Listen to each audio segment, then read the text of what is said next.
Assalamualaikum warahmatullahi wabarakatuh. Ketemu lagi dengan saya Imam Tabroni di channel YouTube saya membahas tentang research atau penelitian. Hari ini saya akan membahas tentang analyzing and interpreting quantitative data. Kemarin kan sudah saya bahas tentang teknik pengumpulan data kuantitatif. Nah, sekarang analyzing and interpreting quantitative data. Setelah data kuantitatif dikumpulkan melalui angket, observasi atau wawancara yang diskorkan, baik menggunakan Likert scale, or Goodman, or etc. atau skala yang lain, maka langkah selanjutnya peneliti kuantitatif harus menganalisis dan menginterpretasi data tersebut. Nah, apa perbedaan analisis dengan interpretasi? Kalau analisis ini terkait dengan langkah-langkah statistik yang ditempuh. Contohnya umpamanya untuk menguji hipotesis asosiatif menggunakan korelasi product moment jika jenis datanya itu menggunakan jenis data interval atau rasio dan bunyi hipotesisnya adalah asosiatif atau hubungan. Itu analisis. Nah, setelah dianalisis kemudian diinterpretasi, ditafsirkan, dimaknai. Ya. Pemaknaan terhadap angka tersebut merupakan satu hal yang penting bagi peneliti untuk memberikan satu kualitas atau hubungan dalam hal ini, umpamanya dalam korelasi product moment, hubungan antara satu variabel dengan variabel lainnya. Apakah hubungan tersebut positif, apa negatif, atau sama sekali tidak ada hubungan. Nah, itu perlu ditafsirkan, perlu dimaknai dengan melihat beberapa teori dan the past of research, dan melihat juga penelitian sebelumnya bagaimana posisinya ini. Nah, begitu ya. Posisi terhadap teori dan posisi terhadap hasil penelitian terdahulu yang relevan. Apakah memperkuat atau menolak atau bahkan nanti kalau ditingkatkan ke regresi, naik turunnya variabel X itu bagaimana posisinya dengan Y. Nah, gitu ya. Oke, langsung saja. Saya akan bahas tentang analisis dan interpretasi data kuantitatif. Dalam hal ini saya tidak spesifik ke rumus statistik, nanti ada pembahasan tentang design of research, desain penelitian, baik deskriptif, eksperimen ya atau komparatif, kemudian asosiatif, dan beberapa desain penelitian kualitatif. Baik, identify the step, the process of analyzing and interpreting quantitative data. Langkah yang harus diperhatikan oleh peneliti kuantitatif ketika menganalisis dan menafsirkan atau menginterpretasi data kuantitatif adalah pertama harus preparing your data for analysis. Siapkan.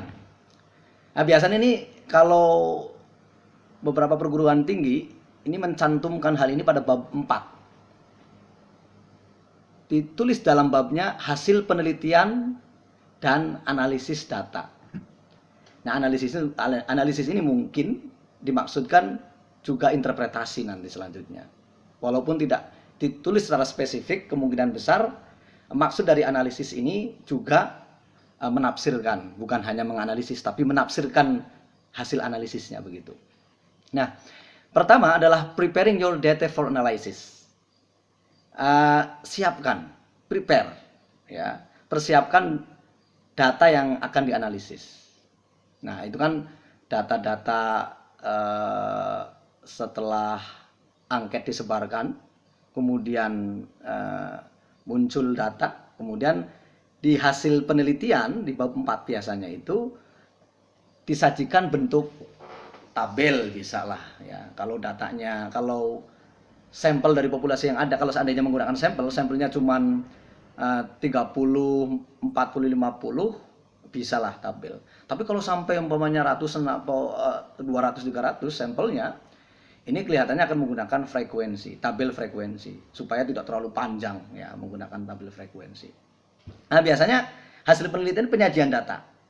Data X1 umpamanya X2, Y umpamanya, atau X1 atau X dan Y umpamanya. Masih saya bahas biar konsisten, biar mudah dipahami. Motivasi X motivasi belajar, Y prestasi belajar.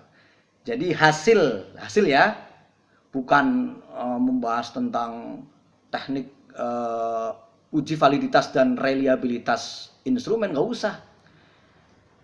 Proses uji validitas dan reliabilitas cukup dilampirkan dalam bukan termasuk dalam bab saja, dilampirkan saja di akhir itu, di appendix ya, di appendixis itu dilampirkan. Jangan dimasukin di situ uji proses uji validitas dan reliabilitasnya, cukup hasilnya saja dulu ya. Hasil data yang diperoleh dari proses penelitian atau angket, baik observasi maupun wawancara yang diskorkan itu.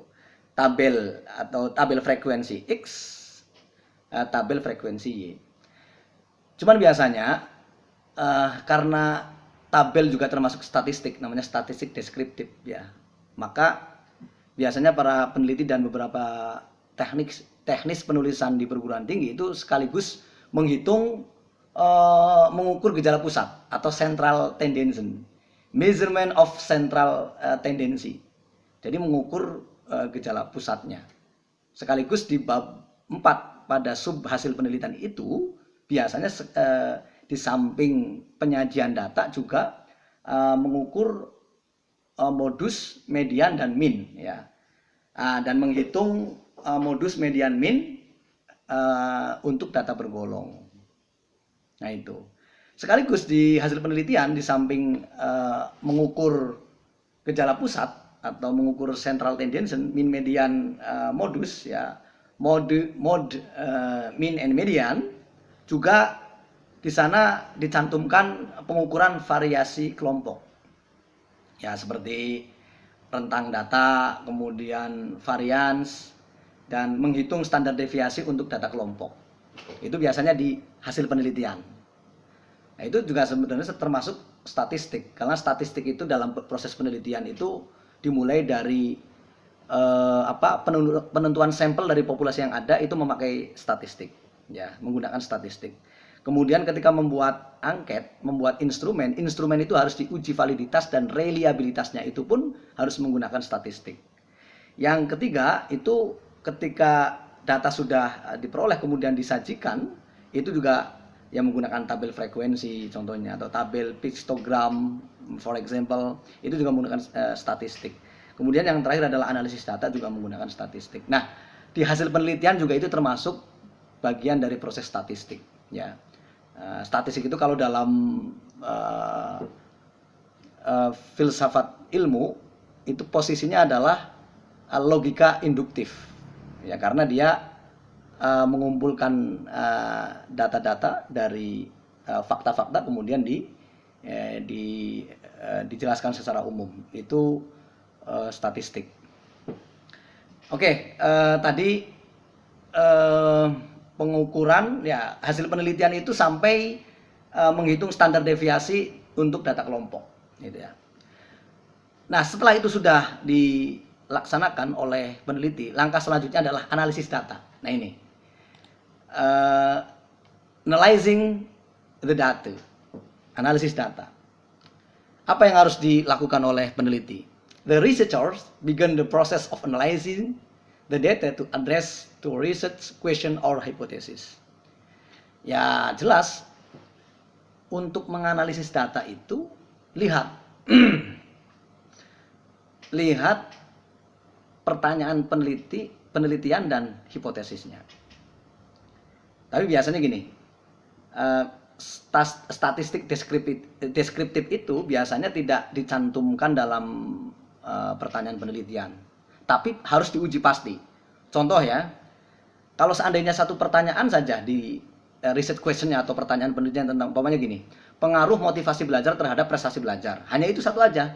Tetapi pada prakteknya nanti di hasil penelitian, di analisis data, di analisis data itu tetap harus menguji 3 variabel, ya, menguji statistik deskriptif, yaitu motivasi belajar, menguji statistik deskriptif Y, yakni prestasi belajar, dan yang ketiga adalah menguji korelasi, ya, korelasi kausal antara motivasi belajar dengan prestasi belajar. Nah, ini berarti ada 3 uji statistik, ya, untuk menguji hipotesis, 2 hipotesis deskriptif atau statistik deskriptif, yang ketiganya adalah statistik asosiatif atau hipotesis asosiatif.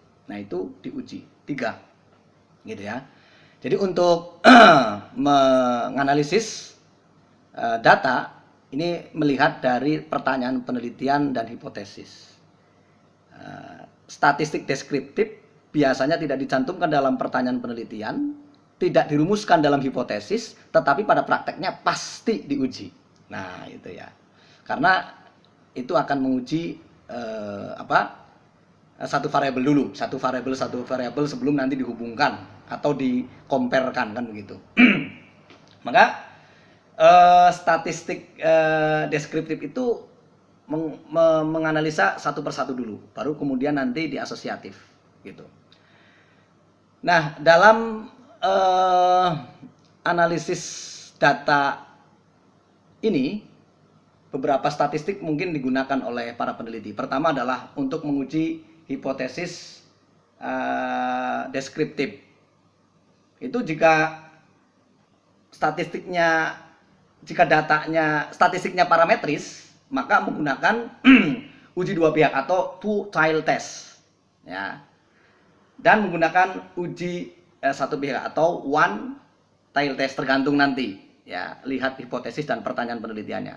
Kalau datanya itu menggunakan statistik non parametris, maka uji statistiknya menggunakan tes binominal, Chi-kuadrat, dan run test. Nah, bagi peneliti yang menggunakan hipotesis, akan menguji hipotesis asosiatif, jika statistiknya parametris, maka person product moment ini biasanya banyak sekali digunakan oleh mahasiswa S1 maupun S2, ya, dengan paradigma sederhana dan paradigma ganda biasanya. Nah, ditingkatkan lagi variabelnya kalau sudah level tinggi itu. S1, S2, S3 itu variabelnya lebih banyak, S2, S3 itu. Statistik parametris, jika hipotesisnya adalah asosiatif, maka untuk mengujinya menggunakan alat analisis korelasi product moment, korelasi ganda, dan korelasi parsial, tergantung nanti jumlah variabelnya dan paradigma penelitiannya itu. Oke. Kemudian analisis regresi umpamanya. Regresi juga nanti umpamanya regresi linier sederhana, regresi ganda. Dan selanjutnya, ya, seperti hipotesis komparatif, jika komparatif, ya, hipotesis komparatif, maka kalau komparasinya 2 sampel, itu alat analisis statistiknya menggunakan sampel berkorelasi dan sampel independen atau tidak berkorelasi. Atau ingin komparatif K-sampel, ya, itu menggunakan sampel berkorelasi dan sampel independen terpisah. Yaitu analisis data. Maka harus dicermati itu. Nah, setelah dianalisis, maka reporting the result. Reporting the result, laporkan hasilnya. Apa maksudnya? The researchers present result in table, figures, and detailed discussion of the results.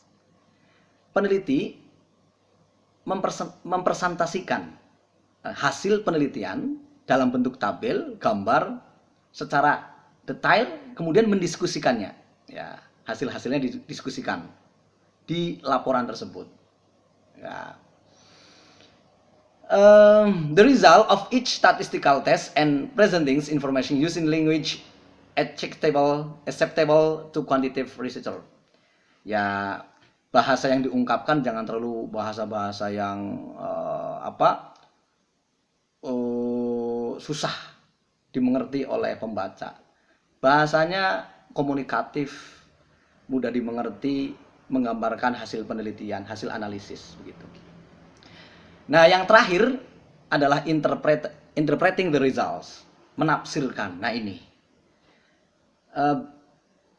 saya lihat skripsi dan penelitian mahasiswa itu jarang sampai menyentuh ini. Dikira penelitian kuantitatif itu selesai sampai uji statistik atau analisis statistik saja, selesai sudah, tidak ditafsirkan. Angka itu kan bersifat mati. Kalau kita tidak mengetahui X itu apa, Y itu apa, itu hanya simbol saja, lambang, hanya artifisial saja, tidak memiliki arti kalau kita tidak menafsirkannya. Pembaca tidak akan tahu X itu apa, Y apa, Z apa. 4, 5 itu adalah artifisial saja, tapi kemudian hasil penelitian dari itu harus ditafsirkan oleh peneliti. Interpreting the results, ya. Interpreting the result ini adalah investigators conclude their research by summarizing. Nah, peneliti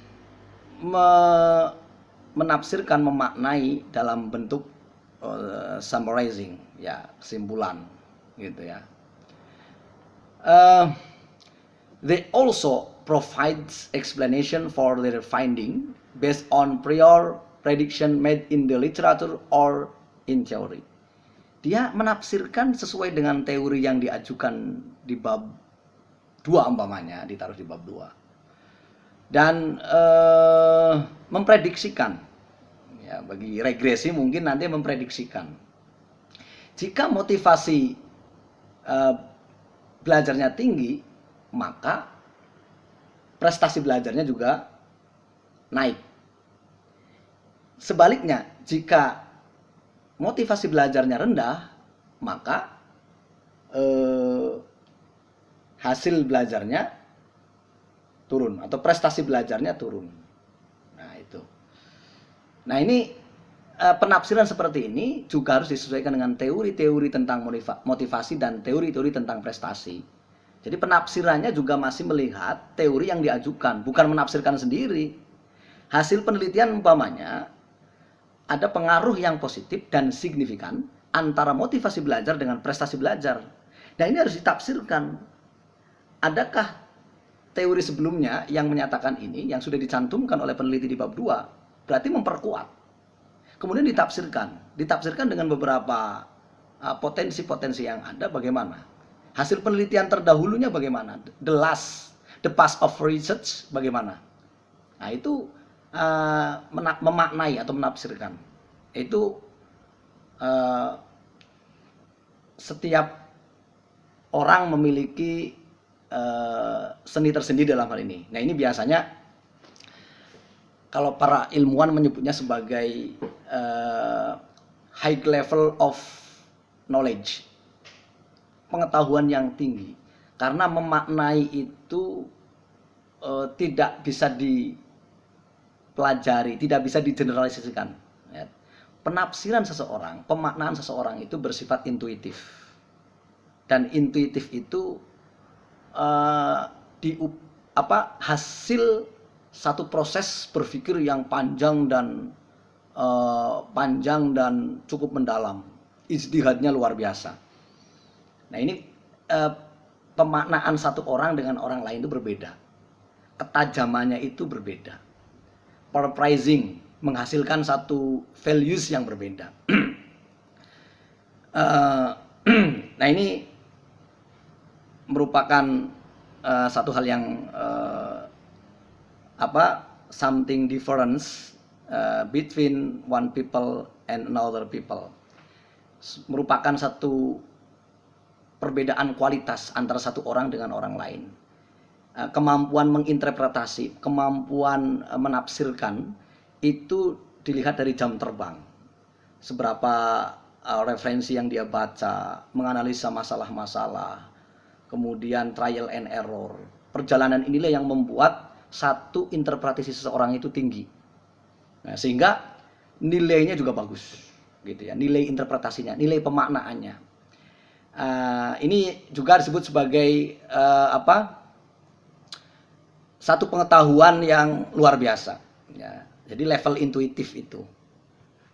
Bagaimana Newton itu menemukan satu teori gravitasi itu dengan jatuhnya buah apel. Padahal banyak orang yang melihat buah apel jatuh setiap hari, tetapi dia tidak berpikir, mereka tidak berpikir seperti berpikirnya Newton, bahwa Newton dengan kerangka berpikir dan seni intuitifnya, pengetahuan intuitifnya, dia mampu menginterpretasikan buah apel yang jatuh itu dengan hukum gravitasi. Itu kan luar biasa. Oke. Itu ya, dalam tahap interpretation the results atau interpretasi hasil penelitian. Ini juga di akhir laporan peneliti harus menjelaskan seperti ini. The limitation built directly into suggestion for future research. Peneliti harus menjelaskan, merekomendasikan kepada peneliti selanjutnya bahwa peneliti ini ada kekurangan. Ingat, setiap penelitian itu pasti ada kekurangan. Maka informasikan dalam laporan bahwa penelitian ini masih ada kekurangan. Kemudian meminta peneliti selanjutnya yang tertarik dengan penelitian yang diteliti oleh peneliti sekarang, ya, untuk ditindaklanjuti atau diteliti lagi agar lebih mendalam, agar lebih menutupi kekurangan-kekurangan penelitian ini. Penelitian tentang tadi saya katakan motivasi belajar berpengaruh terhadap prestasi belajar, umpamanya begitu. Kekurangannya apa? Cantumkan untuk kemudian direkomendasikan kepada peneliti selanjutnya diteliti begitu. That will improve the weakness and further contributes to the literature on topic. Ya, nanti kalau